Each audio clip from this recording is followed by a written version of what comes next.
Nech sa páči, pán poslanec Procházka, máte slovo.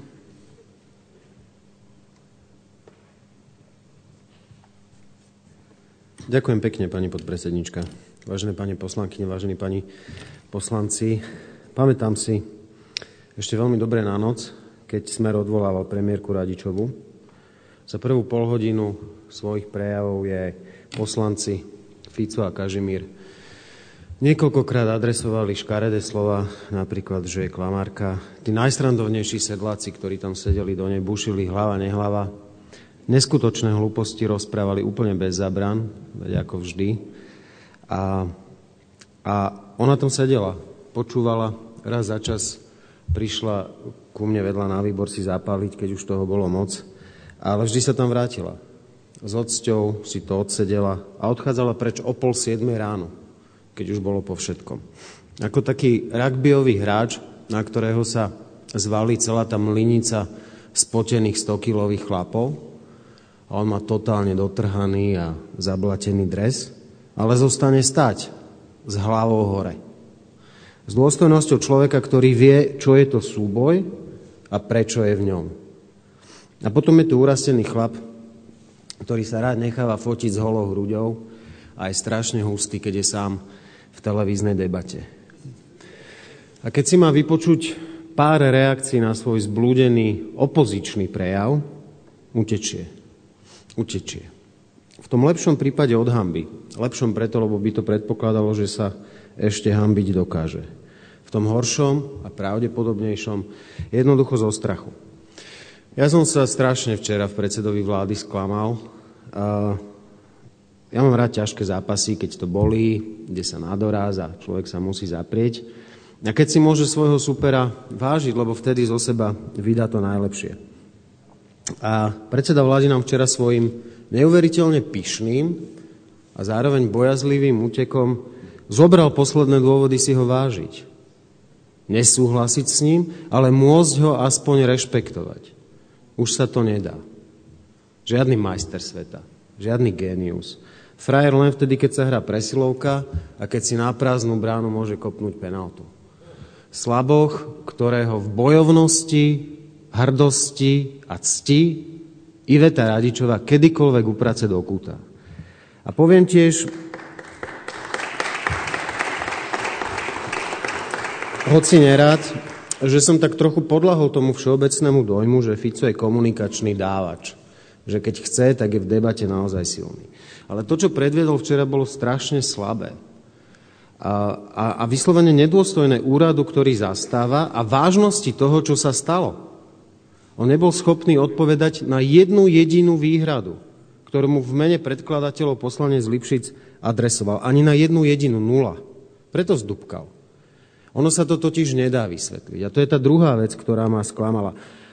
Že premiér sa k tej akože svojej polovici národa správa ako k bezprizorným teliatkám, ktorým je naozaj možné povedať čokoľvek. Stačí, že to bude opakovať doslova do zblbnutia. A je neuveriteľne prízemné správať sa k vlastným voličom ako k ľuďom, ktorým sa môže do očí klamať, lebo im sa dá. Oni si to nevšimnú. Hrozné, smutné, nebezpečné. Tak teda takto. Ona bajná strata, ktorú Fico hrdinsky vykrýva z tých istých peňazí, z ktorých celý svoj dospelý život žije, čiže z peňazí občanov Slovenskej republiky, je z veľkej časti ziskom Gazpromu. V roku 2008 sa slovenský plynárenský podnik zaviazal, že bude 20 rokov odoberať od Gazpromu plyn za ceny, ktoré dnes občania Slovenskej republiky musia dotovať, a ešte viac ich budú dotovať ľudia, ktorí dnes svoj pracovný život iba začínajú. Všetci traja nominanti prvej Ficovej vlády v predstavenstve SPP za tento obchod zdvihli ruku. Všetci traja nominanti prvej Ficovej vlády. Podstata obchodu, o ktorom dnes hovoríme, spočíva v tom, že vláda zo súkromnej spoločnosti úplne sňala povinnosť sa na tejto strate podieľať a v plnom rozsahu ju previedla na občanov Slovenskej republiky. Také prosté to je. Vy, súkromníci, už budete iba zarábať, vy, občania Slovenskej republiky, už budete iba doplácať z rozhodnutia vlády Slovenskej republiky. Ja viem, že sa to strašne ťažko počúva, ale takto to je. A ak by to mal byť jednorázový tunel za 76 miliónov eur, je to síce zlé, ale dalo by sa to ako tak prežiť, už toho ukradli aj viac. Ale nie je. Je to len jedna etapa väčšieho dílu. Dílu, v ktorom pôjde o lacný plyn nie pre domácnosti, ale pre spriateľených podnikateľov. Každý rok to bude produkovať stratu, ktorú občania Slovenskej republiky zaplatia vlastným potom a mozolmi, vlastným úsilím. Ale toto mínus na našej strane má a bude mať aj svoje plus. Plus pre Gazprom a plus pre dobrých podnikateľov Ficovcov, ktorí si s premiérovými nosičmi vody dohodnú lacnejší plyn. To je čisté obludárium.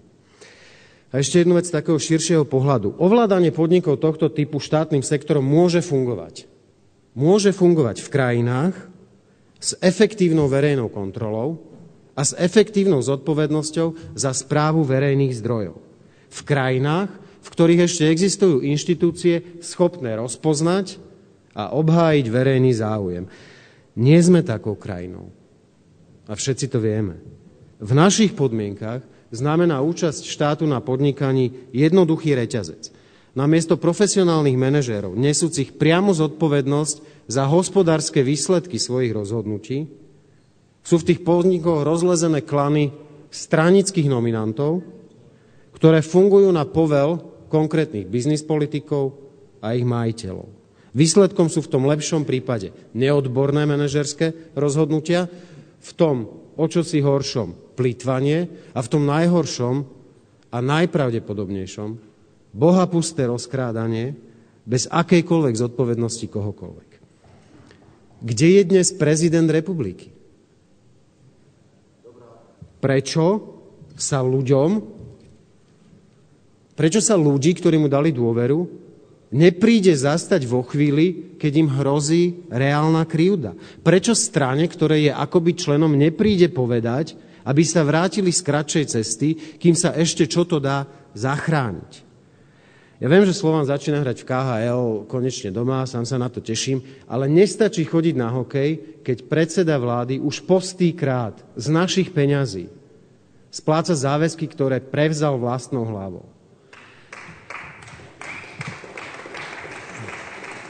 Nie je strašné, že v tejto veľkej téme nikomu nechýba prezident republiky, hlava štátu a že nikto od nej nič nečaká? A pritom by stačilo relatívne málo. Mať názor na to, čo dnes vyžaduje ochrana verejného záujmu, schopnosť ten názor predniesť a usilovať o to, aby ten názor, ten verejný záujem sa presadil. A nám ani len nenapadne, že by sme práve toto od súčasného prezidenta republiky mohli a mali chcieť. Pred necelou hodinou sme sa prehúpli do pamätného dňa Slovenskej republiky. 19. september je pamätným dňom Slovenskej republiky. Pripomíname si vznik prvej Slovenskej národnej rady, založenej pred 165 rokmi. Hurbanom, Hodžom, Štúrom a ďalšími ľuďmi, ktorí v prospech národnej politickej existencie prinášali veľmi konkrétne obete. A predseda Paška nemá problém spraviť si tlačovku a rozprávať tam niečo o ochrane parlamentnej kultúry. Ale ako vyzerá úcta k politickému dedičstvu Štúrovcov v praxi Smeru? Keď tu majú sedieť ministri pri interpeláciách, nie sú tu.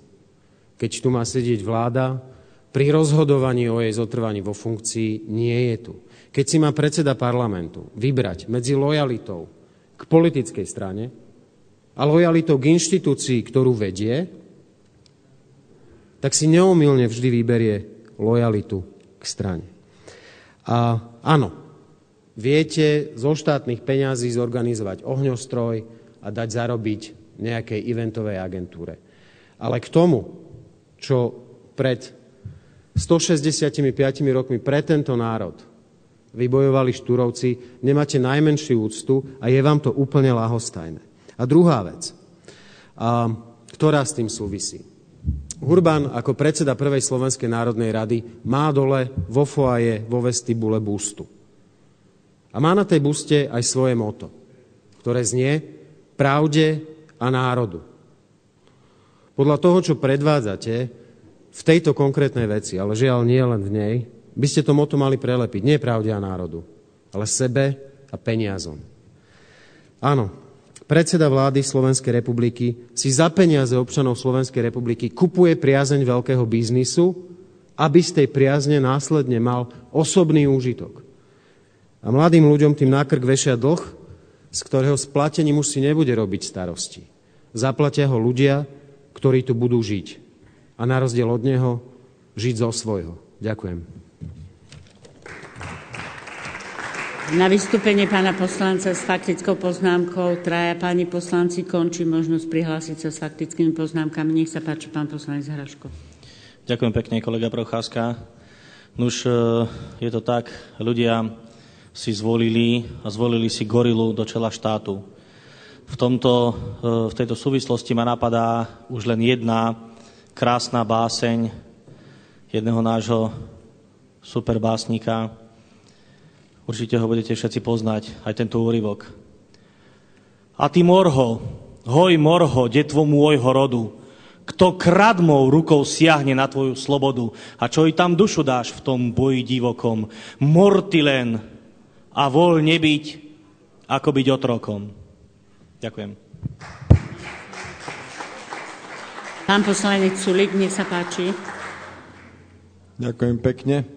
No, pán Procházka, oplatilo sa počkať. Ja milujem vaše prejavy. A posledný takýto si pamätám v deň, kedy bola rozprava o programovom vyhlásení vlády a vyslovení dôvere vláde a vy ste vystúpili ako jeden z posledných rečníkov a to bol tiež veľmi pekný, krásny, dojímavý prejav a želali ste tejto vláde okrem šťastia aj zdravý úsudok, aj pokoru a aj úspech a šťastie. Žiaľ, to s tou pokorou a s tým zdravým úsudkom príliš nejak nevyšlo, ale minimálne vás nemôže nikto podozrievať, že by ste naozaj tejto vláde neboli ochotní dať šancu. No, všetci sme sa mohli presvedčiť, že Robert Fico a tá jeho kompánia spravila všetko preto, aby aj posledné zbytky dôvery aj u ľudí, ktorí nie sú prvoplánovo podozrievaní, že tí budú vždy proti,